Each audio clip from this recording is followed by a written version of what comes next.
and welcome back to my channel. I hope you're well, and welcome to my 50th video. I had a plan when I started this channel to hit 50 videos by the end of the year, so I am ahead of schedule. YouTube does seem very broken at the moment. My channel has seen a massive drop off in interest. Maybe it's my content, maybe I upset the man. I don't really care though, it's not about views for me. It was always about a channel that was gathering thinkers who enjoy a unique type of content. I will always push on regardless. If you would like to support my channel, my children's books are available in the description below. Please also like and subscribe, as it supposedly helps the algorithm even if it isn't working. As someone with a long career in art, I have noticed a terminal decline in the past 30 years of beauty in all aspects of our life. In a world obsessed with money and corporatism, beauty is managed out of society by endless cost cutting, and this has an effect on all of us. Art used to be backed by the church, which would spend vast amounts of money to make beauty to inspire its followers. However, now that corporations are the source of power, they have no interest in beauty when they can cut as many corners as possible. It affects all the arts: music, literature, design, architecture. Anywhere that art is used or created is affected. In any project, the art is squeezed to make things functional and profitable versus beautiful. They then use huge marketing budgets to try and convince people that their product is a must-have, but often the product is ugly. The destruction of beauty has left us in a very bland, soulless world, which has a negative effect on all aspects of life. A good example of this is that Drew Struzan died recently. If you don't know who he was the legendary artist behind famous movie posters. Instead of the fabulous art which would make people want to see a film, instead we just have actors' faces as film posters, and all the posters look the same. Cars are another great example. The so-called cutting-edge, beautiful, aspirational cars are now either black, grey or white, and the design is completely focused on cost and efficiency. Just look at a Tesla versus a car of the 80s or 90s. There are, however, still small pockets of people obsessed with making beauty in the face of it all, prioritising the importance of making beautiful things. So much so it makes their products stand head and shoulders above everything else. I do hope people start seeking beautiful things again. It's a deep need we all have, and seeing beautiful things has a profound effect on our mood and quality of life. One of these companies is mvaugusta, who make the production of motorcycles an absolute art form. And while they could still sell out their brand, they never have. Beauty has always been their priority above all else. Their very branding uses the term art of motorcycles, and that's very much carried through in everything they do. Their bikes are every bit beautiful sculpture as they are motorcycle. There are many directions good design can take. Royal Enfield go for clean design, simple shapes and lines to reflect retro style. As engineering back then was much more primitive, this helps keep costs down too, but is no less beautiful. Whatever direction you choose to take in design, it can still be beautiful, it just depends on your approach. mvaugusta are the exact opposite of Royal Enfield. They go for high-tech, complicated and exotic.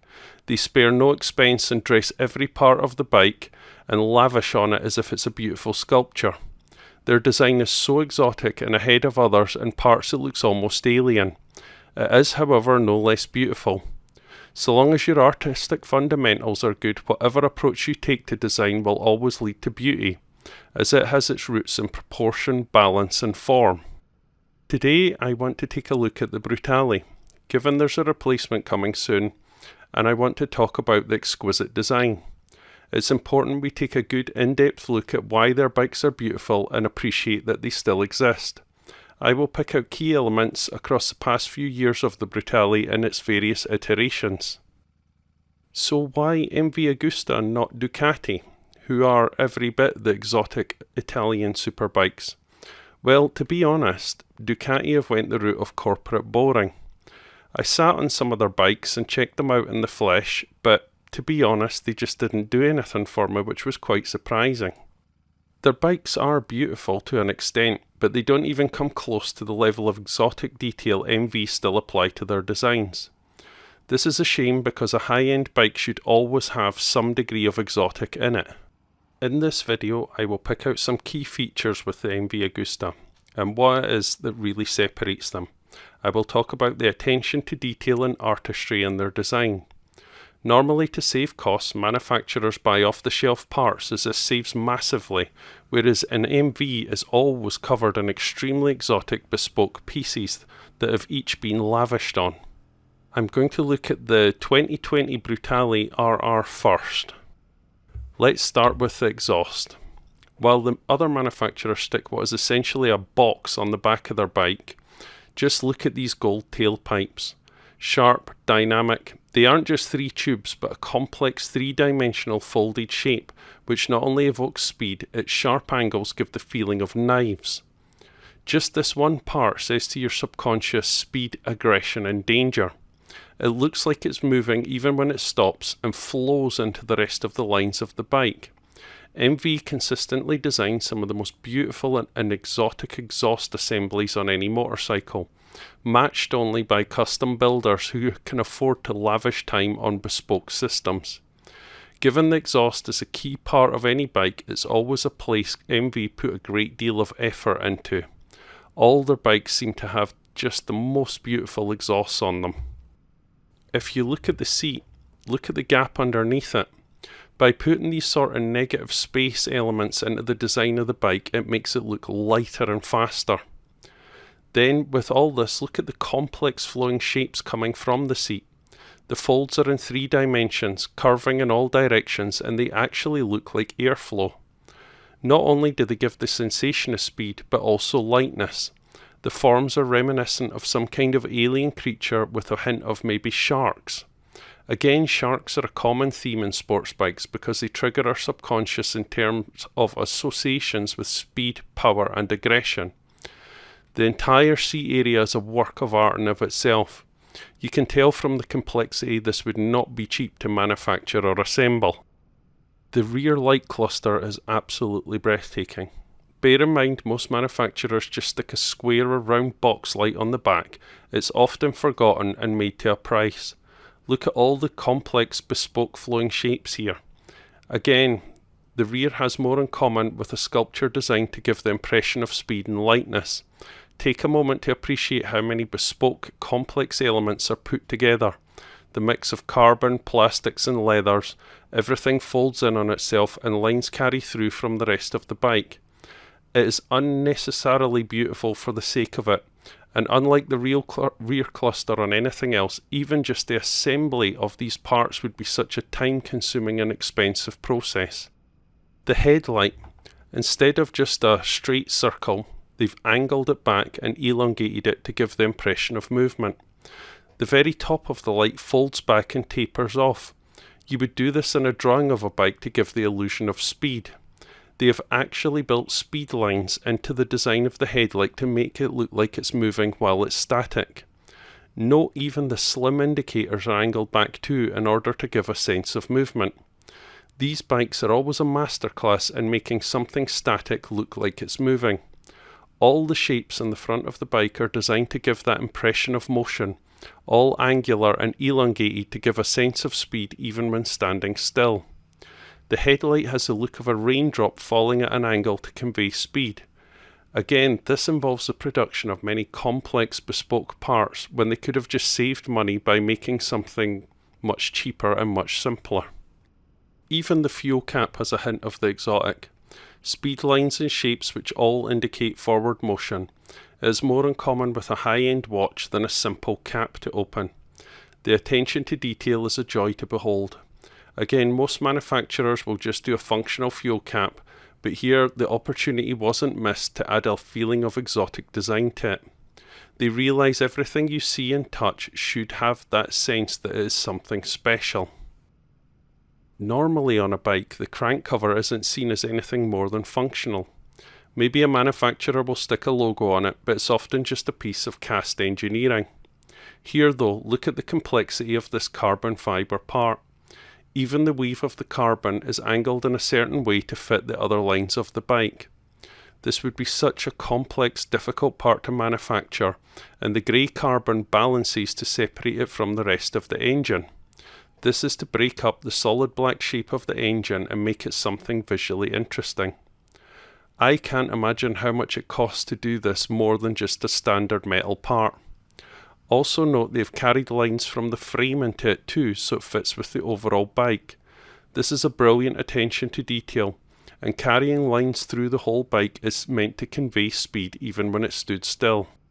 I would have absolute nightmares about dropping this bike. I would not like to face sourcing and fitting replacement expensive parts if I did.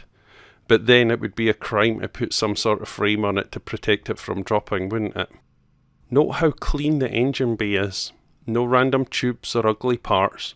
The engine looks put together like a fine timepiece.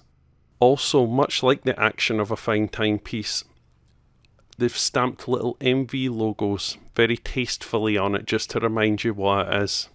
So there's something I doubt many people have noticed that truly astounded me by the design. The actual bike is the same proportion and shape as the MV logo.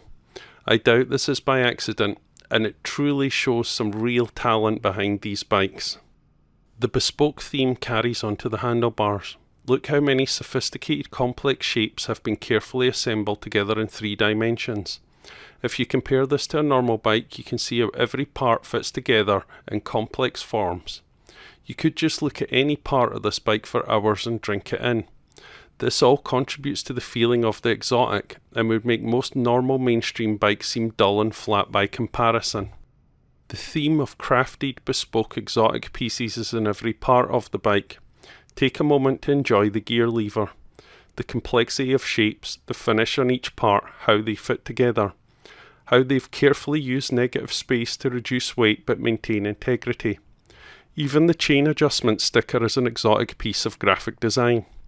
Again, all round we can just appreciate how many complex, beautiful fitted forms there are here.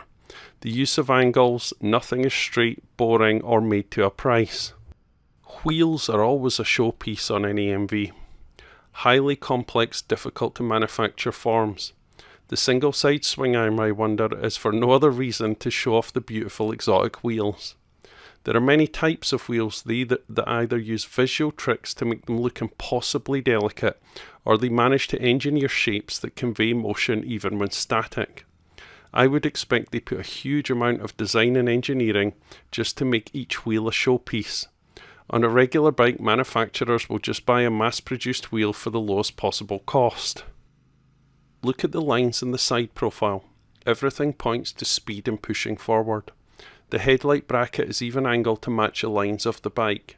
The fuel tank isn't just a shape of metal, but layered complex forms, all designed to convey muscularity, speed, aggression.